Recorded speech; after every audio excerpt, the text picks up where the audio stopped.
آج وہ رملہ اسرائیلیوں کے قبضے میں ہے، جہاں 800 سال پہلے سلطان صلاح الدین ایوبی نے صلیبیوں سے شکست کھائی تھی۔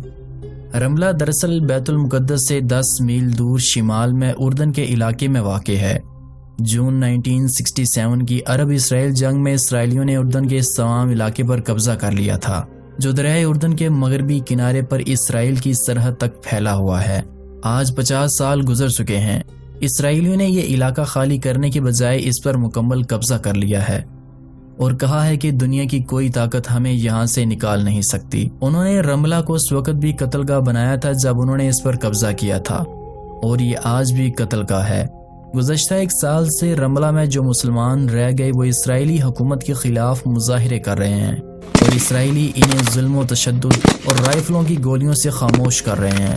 اسرائیلیوں کی ہٹ درمی اور عربوں کے آپس میں اختلاف بتا رہے ہیں کہ اسرائیلی اس علاقے کو نہیں چھوڑیں گے۔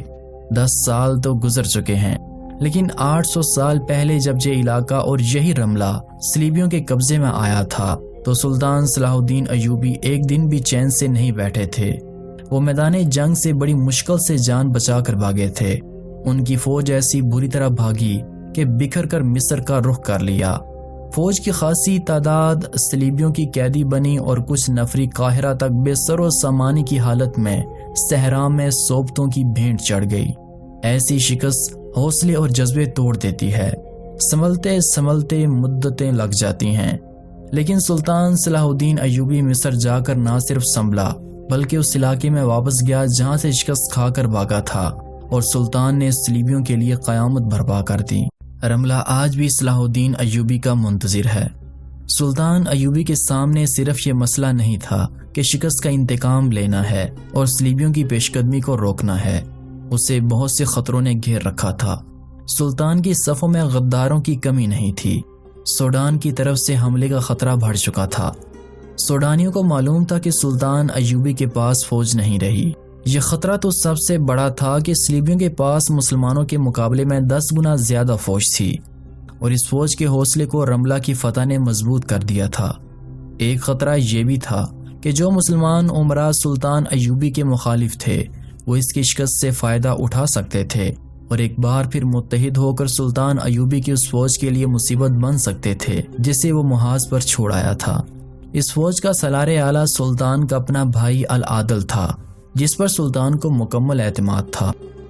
اور ایک خطرہ صلیبی جاسوسوں کا بھی تھا، کیونکہ پسپائی کے وقت صلیبیوں کے جاسوسوں کا بھی مصری فوج کے بیس میں مصر پہنچ جانا آسان تھا۔ یہ جاسوس مصر میں افواہیں پھیلا کر قوم کی حوصلہ شکنی کر سکتے تھے۔ اس شکست کے بعد سلطان کے بھائی العادل قرون حماد تک پیچھے ہٹ آئے تھے۔ صلیبی سلطان کو شکست دے کر حماد کی طرف بڑھے۔ العادل خود بھی قابل سالار تھا، اور اس کے ساتھ جو سالار تھے وہ بھی مردان حر تھے۔ ان کا دین و ایمان سلطان ایوبی کی طرح پختہ تھا۔ العادل اپنے بھائی سلطان ایوبی کا شاگرد تھا۔ اسے اندازہ تھا کہ صلیبی اتنی بڑی اور اتنی آسان فتح کے بعد رملہ میں ہی خیمہ زن نہیں ہو جائیں گے۔ اسے پتہ چل گیا تھا کہ سلطان ایوبی مصر پہنچ چکے ہیں۔ اس کا اندازہ صحیح ثابت ہوا۔ جاسوسوں نے اسے اطلاع دی کہ صلیبیوں کی فوج حماد کی طرف پیش قدمی کر رہی ہے۔ العادل نے اپنی فوج کی کیفیت دیکھی۔ اس کی فوج کی حالت اچھی نہیں تھی۔ سپاہیوں کا حوصلہ مجروح ہو گیا تھا۔ گھوڑوں اور اونٹوں کی بھی کمی تھی۔ رسد کی کیفیت بھی تسلی بخش نہیں تھی۔ البتہ وہ فوج کو بڑی اچھی جگہ لے آیا تھا، جہاں سبزہ، پانی اور علاقہ پہاڑی تھا۔ العادل نے فوج کو ایک جگہ جمع کیا۔ اس نے دیکھا کہ اونٹوں کی خاصی تعداد زخمی ہے۔ اس نے ان اونٹوں کو ذبح کرا دیا اور فوج سے کہہ دیا کہ پیٹ بھر کر گوشت کھایا جائے۔ شام کو ہی العادل نے حلب اور دمشق کو اس پیغام کے ساتھ اپنے قاصد دوڑا دیے کہ جس قدر رسد، جانور اور اسلحہ بیچ سکتے ہو بیچو۔ رات جب سپاہی اونٹ کا گوشت کھا کر فارغ ہوئے تو العادل ایک ٹیکری پر چڑھ گیا۔ اس کے دائیں بائیں 2 مشعل برادر کھڑے تھے۔ اس نے انتہائی بلند آواز میں کہا، اللہ اور رسول کے مجاہدوں، اس حقیقت کو قبول کرو کہ ہم شکست کھا کر آئے ہیں۔ کیا تم اس حالت میں اپنی ماؤں، بہنوں، بیویوں اور بچوں کے سامنے جاؤ گے اور انہیں یہ بتاؤ گے کہ ہم رسول کے منکروں سے شکست کھا کر آئے ہیں؟ کیا تمہاری مائیں تمہیں دودھ کی دھاریں بخش دیں گی؟ وہ گھروں میں بیٹھی اس خبر کا انتظار کر رہی ہیں کہ ہم نے قبلہ اول کو کفار کے قبضے سے آزاد کرا لیا ہے۔ تم میں سے جو واپس جانا چاہتے ہیں الگ کھڑے ہو جائیں، میں انہیں نہیں روکوں گا، انہیں گھروں کو جانے کی اجازت ہے۔ العدل خاموش ہو گیا، فوج پر بھی خاموشی طاری تھی، کوئی ایک بھی سپاہی الگ نہ ہوا۔ سالار اعلیٰ ہمیں اپنا مقصد بتائیں۔ کسی سپاہی کی آواز گرجی، آپ کو کس نے بتایا ہے کہ ہم گھروں کو جانا چاہتے ہیں؟ اگر میں پسپائی میں مارا گیا تو یہ میری وصیت ہے کہ میری لاش دفن نہ کی جائے۔ ایک اور آواز گرجی، پھر کئی آوازیں سنائی دیں، ہر آواز میں جذبے کا جوش تھا۔ العدل کا سینہ پھیل گیا، اس نے کہا کہ دشمن ہمارے پیچھے آ رہا ہے، تمہیں یہ ثابت کرنا ہے کہ رملہ کی فتح اس کی آخری فتح ہے۔ العدل نے فوج سے فارغ ہو کر اپنے سالاروں اور کمانداروں کو اپنے خیمے میں بلایا اور انہیں ہدایات دیں کہ کل رات وہ اپنے دستوں کو کہاں کہاں لے جائیں گے۔ حماد کا قلعہ قریب ہی تھا، صلیبی بڑی تیزی سے پیش قدمی کر رہے تھے۔ یہ بالڈون کی فوج تھی، اسے معلوم تھا کہ آگے حماد کا قلعہ ہے اور العدل کی فوج اسی قلعے میں ہوگی۔ اسے جاسوسوں کے ذریعے یہ بھی معلوم تھا، چنانچہ صلیبی بادشاہ بالڈون نے برق رفتار پیش قدمی کر کے حماد کے قلعے کا محاصرہ کر لیا۔ اس نے اعلان کیا کہ قلعے کا دروازہ کھول دیا جائے ورنہ قلعے کو زمین سے ملا دیا جائے گا۔ اعلان کے جواب میں قلعے کی دیوار سے تیروں کی بوچھاڑ آئی۔ بالڈون نے ایک بار پھر اعلان کرایا کہ یہ خون خرابہ بے مقصد ہوگا، تم لڑ نہیں سکو گے، قلعہ ہمارے حوالے کر دو۔ میں وعدہ کرتا ہوں کہ کسی قیدی کے ساتھ ناروا سلوک نہیں کیا جائے گا۔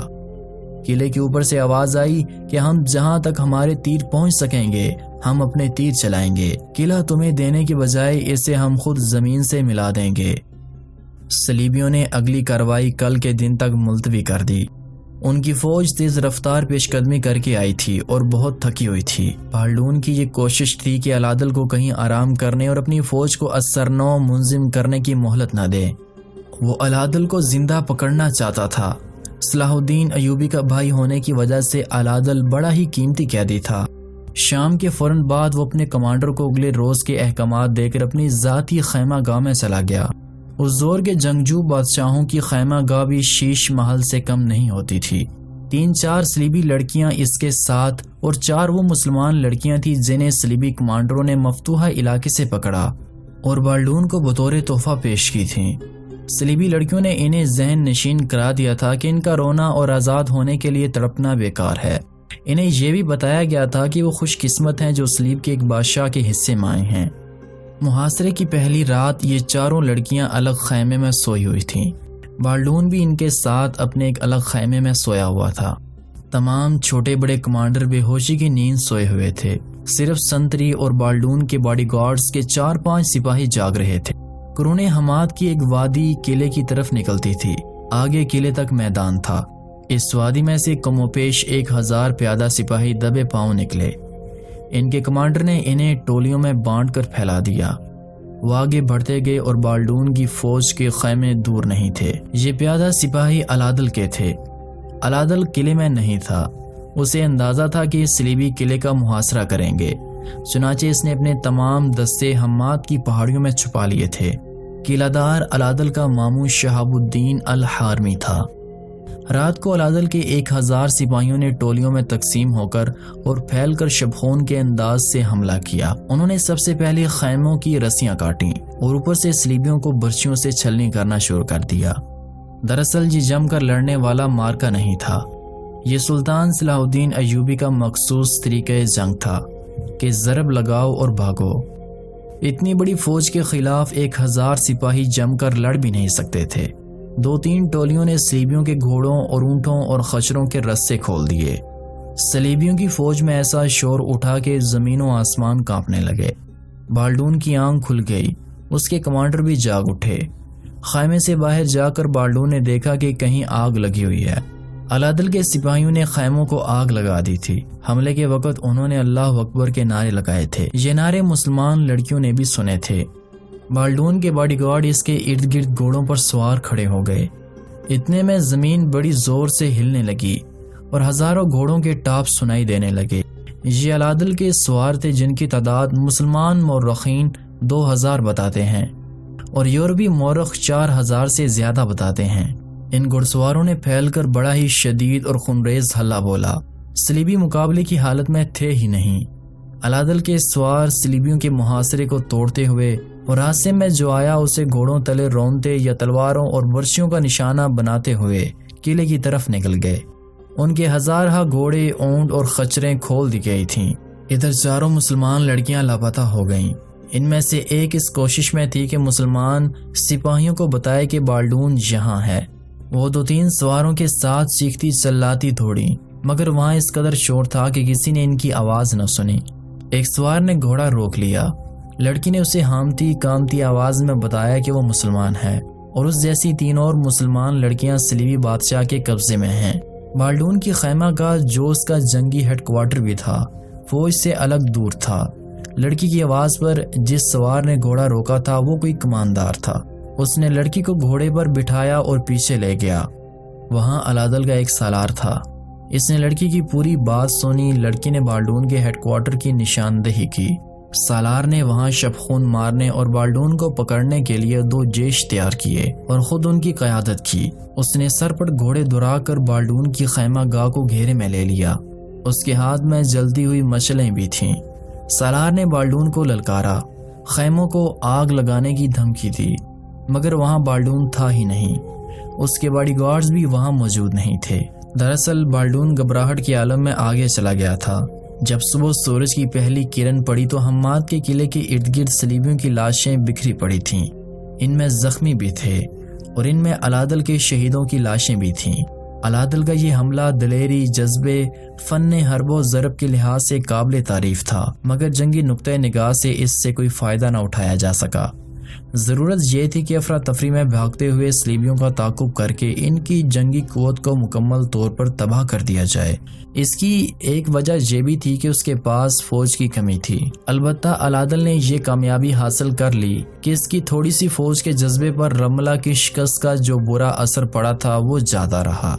الادل اپنے ہیڈ کوارٹر میں دانت پیس رہا تھا۔ اس کے سالاروں کی جذباتی حالت اس سے زیادہ مشتعل تھی۔ اگر ان کے پاس فوج ہوتی تو وہ اس شب خون کے بعد بڑی کامیابی حاصل کر لیتے اور بالڈون اپنی فوج کو زندہ نہ لے جا سکتا۔ الادل نے کاتب کو بلایا اور اپنے بڑے بھائی سلطان صلاح الدین ایوبی کے نام خط لکھوانے لگا۔ برادر بزرگوار سلطان مصر و شام، اللہ آپ کو سلطنت اسلامیہ کے وقار کی خاطر عمر طویل عطا فرمائے۔ میں اس امید پر خط لکھ رہا ہوں کہ آپ بحفظ و امان قاہرہ پہنچ چکے ہوں گے۔ کسی نے اطلاع دی تھی کہ آپ شہید ہو چکے ہیں۔ میں اور میرے سالار فکر مند تھے۔ آپ نے دانش مندی کی جو راستے سے کاسد بھیج کر ہمیں بتا دیا کہ آپ زندہ اور سلامت ہیں اور قاہرہ جا رہے ہیں۔ مجھے امید ہے کہ آپ نے رملہ کی شکست کو دل پر نہیں لیا ہوگا۔ ہم انشاءاللہ شکست کا انتقام لیں گے، کھوئے ہوئے سارے علاقے واپس لیں گے اور بیت المقدس سے بھی آگے جائیں گے۔ آپ شکست کے اسباب پر غور کر رہے ہوں گے۔ میں اس کی ذمہ داری فوج پر عائد نہیں کروں گا۔ ہمیں شکست کے راستے پر اپنے بھائیوں نے اسی روز ڈال دیا تھا جس روز وہ ہمارے خلاف صف آرا ہوئے تھے۔ میرے دستوں کا جذبہ کسی حد تک مجروح ہو گیا تھا۔ میں اللہ سے دعا کرتا رہا کہ دشمن میرے سامنے آئے اور میں اپنے دوستوں کے جذبے میں جان ڈالوں۔ میں نے اپنے جاسوس پیچھے چھوڑ دیے تھے۔ حماد کے کوہستان میں مجھے جاسوسوں نے یہ قیمتی خبریں دیں کہ بالڈون میرے تعاقب میں آ رہا ہے، لیکن میں نے آپ کے طریقے جنگ کے عین مطابق کوہستان کے اندر دستے چھپا دیے تھے اور قلعہ دار کو صورتحال اور اپنی چال کے متعلق تفصیلاً بتا دیا تھا۔ میری امید اللہ تعالیٰ نے پوری کی۔ بالڈون کی فوج جس کی قوت ہم سے 10 گنا زیادہ تھی، میرے جانباز جیشوں نے بڑا ہی دلیرانہ اور کامیاب شب خون مارا ہے۔ یہ آپ کی اس فوج کا شب خون تھا جس کے متعلق تاریخ کہے گی کہ اس نے شکست کھائی تھی۔ میری خواہش ہے کہ یہ شب خون تحریر میں لا کر کاغذات میں رکھ لیا جائے تاکہ آنے والی نسلیں یہ نہ کہیں کہ شکست کے بعد قومیں مر جایا کرتی ہیں۔ اگر آپ وہ منظر دیکھتے جو اگلے روز کے سورج نے ہمیں دکھایا تو آپ شکست کے صدمے کو بھول جاتے۔ مجھے امید ہے کہ آپ آرام سے نہیں بیٹھیں گے، فوج کے لیے بھرتی اور نئی تنظیم میں مصروف ہو جائیں گے۔ آپ اطمینان سے تیاری کریں۔ میں چھاپا مار جنگ جاری رکھوں گا، دشمن کو کہیں بھی آرام سے بیٹھنے نہیں دوں گا۔ اس طرح میں کسی علاقے پر قبضہ تو نہیں کر سکوں گا، البتہ آپ کو تیاری کا موقع مل جائے گا۔ میں آپ کو اللہ کے بھروسے یہ تسلی دے رہا ہوں کہ میرے متعلق فکر نہ کریں۔ میں اور میرے سالار آپ کی خیریت اور سرگرمیوں کے متعلق جاننے کو بےتاب ہیں۔ اللہ ہمارے ساتھ ہے، اسی کی ذات باری سے مدد مانگتے ہیں اور ہم سب کو اسی کی طرف لوٹ کر جانا ہے۔ الملک العادل۔ العادل نے خط پڑھوا کر سنا، اس پر دستخط کیے اور کاسد کو دے کر قاہرہ کو روانہ کر دیا۔